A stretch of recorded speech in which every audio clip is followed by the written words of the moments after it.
Hi friends, तो हम आज हैं मध्य प्रदेश की मुबारक ज़मीन, इसको कहते हैं हुसैन टेकरी। असल में हुसैन टेकरी के बारे में बताया जाता है 154 साल करीब पहले नवाब इस्माइल खान साहब ने इस जगह को बसाया, इस जगह का तामीरात का काम शुरू किया। और यहाँ पर ऐसी मान्यताएं हैं कि पूरी दुनिया के अंदर जितने भी पैरानॉर्मल एक्टिविटीज से जुड़ी हुई जितनी भी बातें हैं, या यूँ कहें कि भूत प्रेत जिन जिन्नात या जादू असरात ऐसी जो चीजें हैं, उनका ये वाहिद एक शिफा खाना है, वाहिद। इसके अलावा शायद ही दुनिया के अंदर कोई ऐसी जगह हो जहां पर ऐसे मामलात आते हों। तो आज हमारे साथ में यहाँ वक्फ कमेटी के सेक्रेटरी बालिया खान साहब हमारे साथ मौजूद हैं। हम इनसे जानेंगे पहले यहाँ के कुछ चंद इतिहास के बारे में चंद बातें, और उसके बाद यहाँ के मौज़ात, करामतें और यहाँ पर होने वाली बीमारियों के इलाज, शिफा, बलाओं को दी जाने वाली सजाएं, इन तमाम चीज़ों के बारे में हम बात करेंगे बालिया खान साहब से। जी, मुख्तसर पहले यहाँ के इतिहास जो है इसके बाद रोशनी डालेंगे। हुसैन टेकरी की स्थापना नवाब इस्माइल अली खान ने 1882 में की थी। एक्चुअल में हुआ एक था कि यहाँ नवाबी शासन था, नवाबी राज्य था ये जावरा, और यहाँ पर नवाब साहब का शासन था। उस वक्त यहाँ पर एक इत्तेफाक ऐसा हुआ कि एक ही दिन झूले और ताजिए, मतलब मुहर्रम का त्यौहार एक साथ आ गया।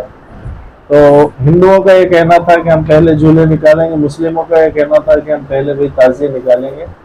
नवाब साहब बहुत निष्पक्ष और बहुत समझदार व्यक्ति थे। उन्होंने पहले हिंदुओं का भावनाओं की कद्र की और उन्हें इजाज़त दे दी इस बात की कि आप पहले झूले निकाल लें। उनकी इस बात से मुस्लिम नाराज़ हुए, और ये लोगों का ऐसा कहना है कि उन्होंने ताजिए जो है छोड़ दिए, जहाँ थे वहीं छोड़कर अपने अपने घर चले गए। दूसरे दिन एक पास में गांव है इसी हुसैन टेकरी के पास रोजाना, वहां पर एक स्वीपर है, उसने ये देखा कि काफी यानी बुजुर्ग लोग घूम रहे हैं और ताजिए जितने भी हैं जावरा के वो वहां पर रखे हुए हैं, खाली मैदान के अंदर रखे हुए। ये बात उन्होंने आके नवाब साहब को बताई। नवाब साहब जब वहां पहुंचे अपने काफिले के साथ, तो उन्होंने देखा कि वाकई में वहां पर जो है मतलब खुशबू आ रही है, और ऐसे घोड़े जो हैं उनके निशानात हैं उनके पैरों के, वो पाए गए। तब आपने जो है यहाँ पर हुसैन टेकरी की स्थापना की। तो जिस तरीके से आपने बताया कि स्वीपर ने देखा, उसके बाद नवाब साहब ने इन सब चीजों को नहीं देखे, लेकिन निशानात मिले। निशानात मिले, और ऐसा कि यहाँ पर रात में किसी का कयाम था या कुछ लोग रुके थे अपने काफिले के साथ। उसके बाद में नवाब साहब ने यहाँ पर स्थापना की। तो आज दौरे हाजरा के अंदर जो यहाँ निजाम चल रहा है, जिस तरीके का जो हम देख रहे हैं कि यहाँ पर भूत प्रेत, जिन जिन्नात, चुड़ैल, जादू वगैरह से जो पीड़ित लोग हैं, जो बीमार हैं इन सब बीमारियों से, वैसे साइंस इसको मानती नहीं है, और हमारा भी मकसद किसी भी तरीके का अंधविश्वास फैलाना नहीं है। हम कोई अंधविश्वास को बढ़ावा नहीं देते। हम पैरानॉर्मल एक दुनिया है, इस पर हजारों जगह रिसर्च हुई, हजारों साइंटिस्टों ने इस पर रिसर्च की। हमारी टीम भी लगातार इस पर रिसर्च करती है पैरानॉर्मल पे। हम यही प्रोग्राम का अटेंड करते हैं। तो जिस तरीके से यहाँ जिन्नात, भूत प्रेत वाले हाजिरियां भरते हैं, इन्हें जंजीर में बांध के रखा जाता है, और यहाँ पर है वो कीचड़ जैसा कुछ भरा हुआ है, उसके अंदर वो लोग डुबकियां लगा रहे हैं, नहाते हैं।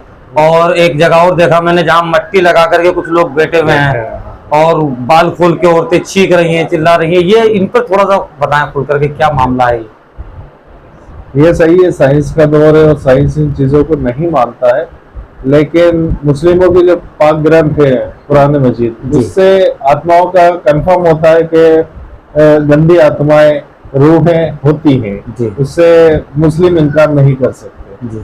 लेकिन साइंस माने या नहीं माने, ये चीजें यहाँ पर प्रत्यक्ष देखने को मिलती हैं। ऐसे लोग जो अपने जीवन से निराश हो गए, सारे डॉक्टर्स और दूसरे जो है वेद वगैरह उनका इलाज करने से मना कर देते हैं, उन्हें ला इलाज घोषित कर देते हैं, वो यहाँ आकर ठीक कैसे हो जाते हैं? कुछ लोग ऐसे हैं जिन्हें डॉक्टर कहते हैं मेंटली फिट है, लेकिन वो एबनॉर्मल एक्टिविटीज दिखाते हैं यहाँ पर। आप यकीन नहीं करेंगे, मतलब मैंने अपनी आंखों से यहाँ लोगों के मुंह से जो है सार की सुइयां निकलते हुए देखा है, पत्थर निकलते हुए देखा है, इतने बड़े बड़े पत्थर कि आप कल्पना नहीं कर सकते कि ये मुंह में आया कैसे होगा।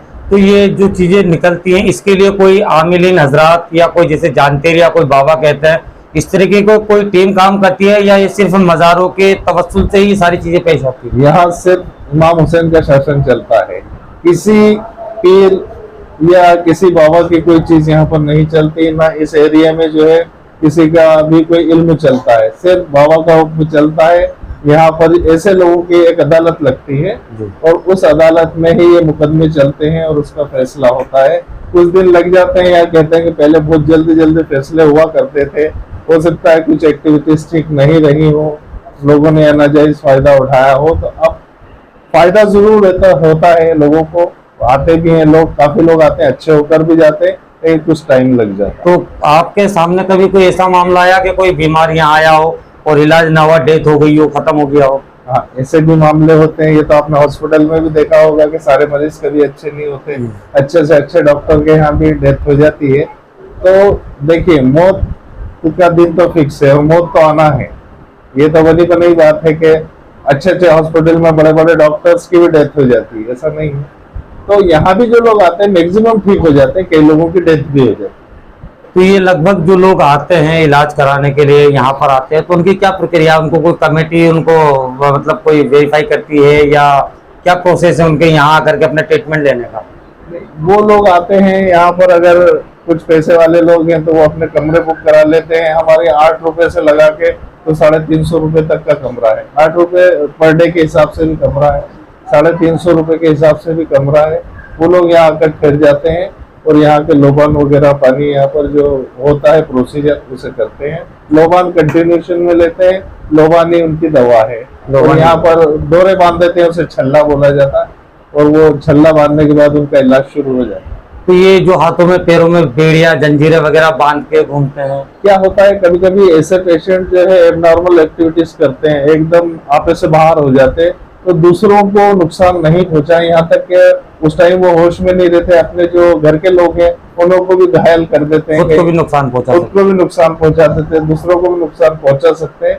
इसलिए एहतियात के लिए उन्हें मतलब जल्दी डालिए।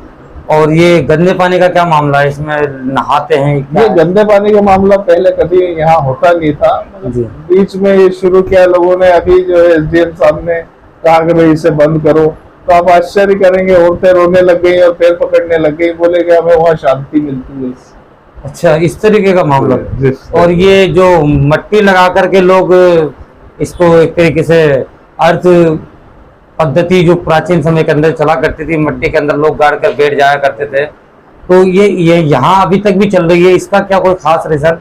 उन लोगों का मानना है कि ऐसा में बशारत होती है जी, ये यहाँ की मिट्टी आप लें और अपने बदन पे मसल लें, सर पे और पैर पे और हाथ पे, पूरे बॉडी पे वो लोग मिट्टी लगा लेते हैं, बाद में नहा लेते हैं, कहने लगे इससे हमें सुकून मिलता है। तो मिट्टी साफ सुथरी मिट्टी होती है?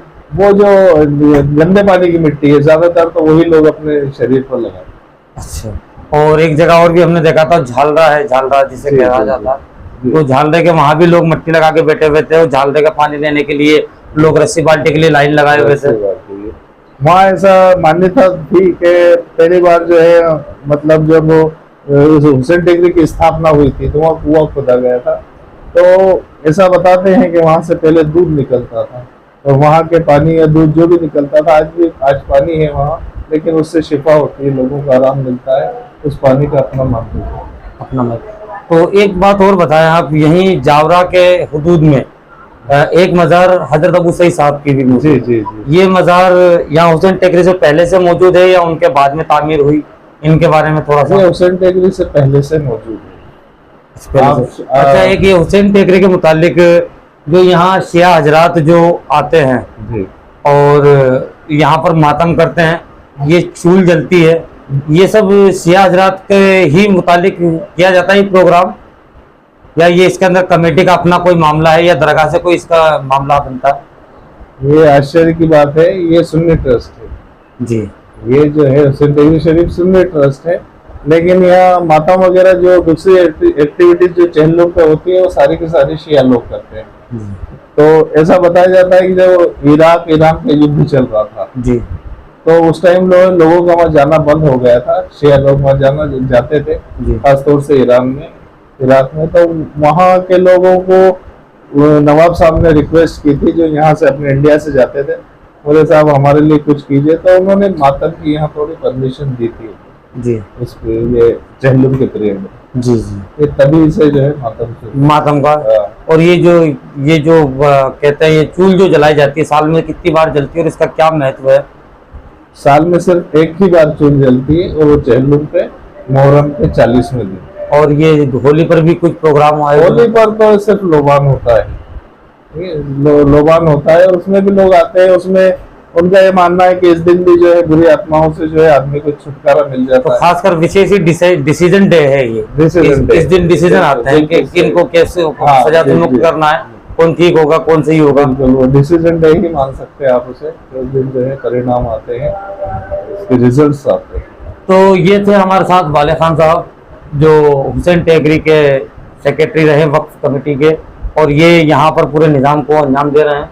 इसी के बाद में हम आपको लगातार यहाँ का इतिहास और यहाँ से जुड़ी हुई सारी पैरानॉर्मल से जुड़ी हुई सारी चीज़ें, यहाँ पर होने वाली एक्टिविटीज़ और यहाँ पर इस लोगों को किस तरीके से ट्रीट किया जाता है, लोगों को किस तरीके की उन बुरी आत्माओं को, बुरी शक्तियों को क्या सजाएं दी जाती हैं, उनकी कितनी लंबी पेशियाँ चलती हैं, वो कितने समय के बाद क्या करते हैं, फिर उनका डिसीजन डे कब आता है और डिसीजन पर किस तरीके से फैसले होते हैं, इन तमाम चीज़ों के लिए लगातार हमारे साथ आप बने रहिए।